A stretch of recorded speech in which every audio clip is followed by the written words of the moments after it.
Eu estava muito angustiada, pedindo para o Senhor falar comigo, né? Aí, de repente, toda vez que eu abria a palavra, caía nesse mesmo texto e eu tive um entendimento, não sei se você já tiver esse tipo de entendimento, se você já pensou mais ou menos o que eu vou mostrar para vocês, se vocês deixam aqui no comentário, se tiver alguma crítica também, se tiver algo para complementar, tá bom? Também, se tiver algo para complementar, tá bom? Hoje o assunto é sobre a imagem de Deus. Bom, é bem interessante essa ideia de que Satanás, o inimigo de Deus, né, ele tentou tomar o lugar de Deus, né? Então, ele tenta fazer, imitar a Deus, ele é invejoso, né? Então, tudo que o Senhor fez, que é maravilhoso e que é perfeito, ele tentou de alguma forma imitar, né? Então a gente vê isso alguns padrões em algumas coisas. Então eu tive uma linha de raciocínio, eu não sei se eu estou certa, mas eu gostaria que vocês me dessem também as suas opiniões. Mas eu achei bem interessante e tem muita coisa assim que se encaixa que a gente tem vivido nesses últimos dias, né? Então vamos lá. Primeiro eu queria aqui deixar algumas passagens bíblicas, né? E eu vou falando algumas coisas também que eu acho interessante. 2 Coríntios 4 está escrito: nos quais o Deus deste século cegou os entendimentos dos incrédulos, que não resplandeça a luz do evangelho da glória de Cristo, que é a imagem de Deus. Então, aqui nesse versículo ele fica bem claro, eu quero que vocês marquem, gravem essa informação de que Cristo é a imagem de Deus. Então, antes de dar prosseguimento nessa linha de raciocínio, eu gostaria de falar um pouco sobre essa questão do o Deus deste século. O que significa isso? O Deus deste século. Para algumas pessoas essa informação está bem clara, né? Mas eu busquei aqui na minha Bíblia a palavra-chave o que significa século. E ele tem aqui na e ele tem aqui no dicionário o código 165 e que indica a implicação principalmente para os judeus, de mundo. Então, a palavra século significava, principalmente para os judeus, mundo, né? Então, quem é o Deus deste século? Então, ele trata-se de Satanás, né? Ou diabo, ou príncipe deste mundo que mora nas regiões celestiais. Então, em 1 João 5,19 está escrito: sabemos que somos de Deus e que todo o mundo está no maligno. 12:31. Agora é o juízo deste mundo. Agora será expulso o príncipe deste mundo. O príncipe deste mundo é Satanás.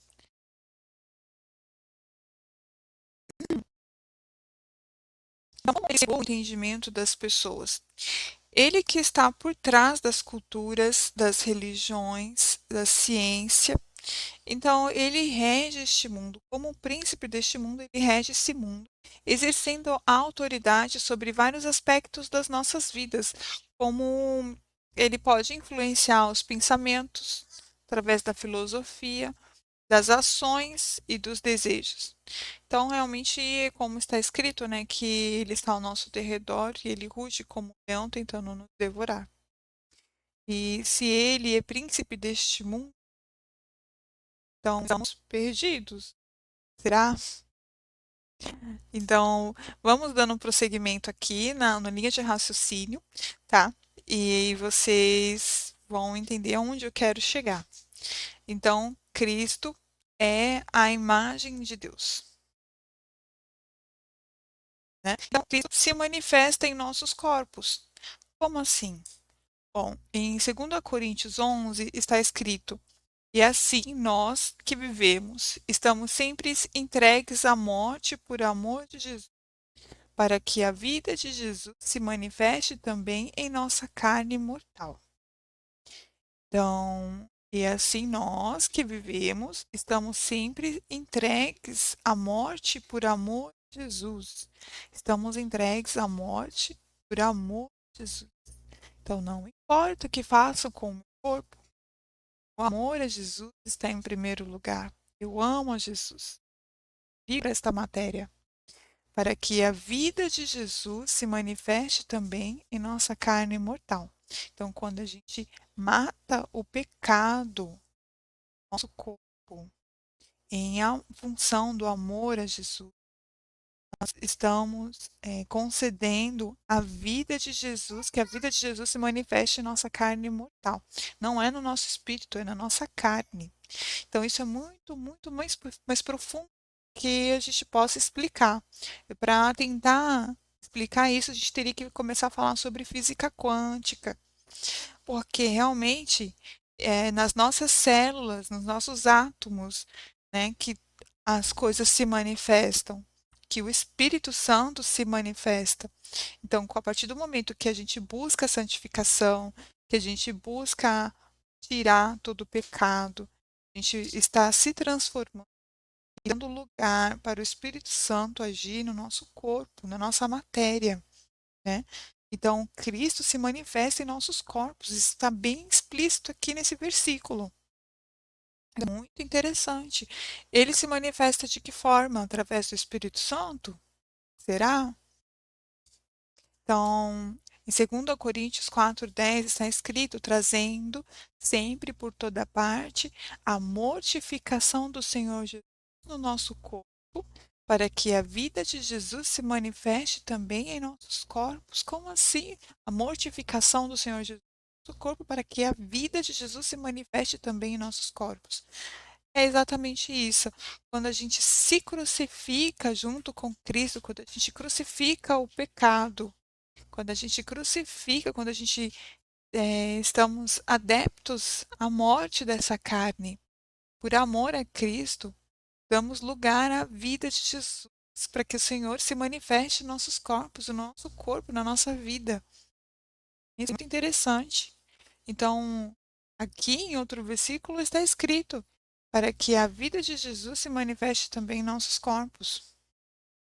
E isso é muito importante, né, que a gente viva em amor, em comunhão, buscando a santificação, porque o Senhor vai voltar a qualquer instante. E nesse momento você tem que estar preparado para a vinda do Senhor. Mas não só por isso, que você tem que amar ao Senhor com todo o seu coração, como a espera de um noivo. A partir do momento que a gente abre mão dos pecados, abre mão dos prazeres dessa vida, olhando para Cristo, amando Ele de paixão, esperando o seu retorno. É maravilhoso, porque a gente tem certeza do que está por vir. Então, vale a pena sim esperar pelo Messias, amá-lo, desejá-lo de todo o coração. É assim que a gente deve viver, como uma noiva fiel, à espera do seu noivo, abrindo mão de todo o pecado, sonhando com ele dia após dia, esperando a volta dele. É assim que a gente tem que ser, né? Então, gente, segue essa linha de raciocínio, vamos ver se tem um pouco de razão nisso. Então, Cristo é a imagem de Deus. Bom, vamos fazer aqui uns paralelos.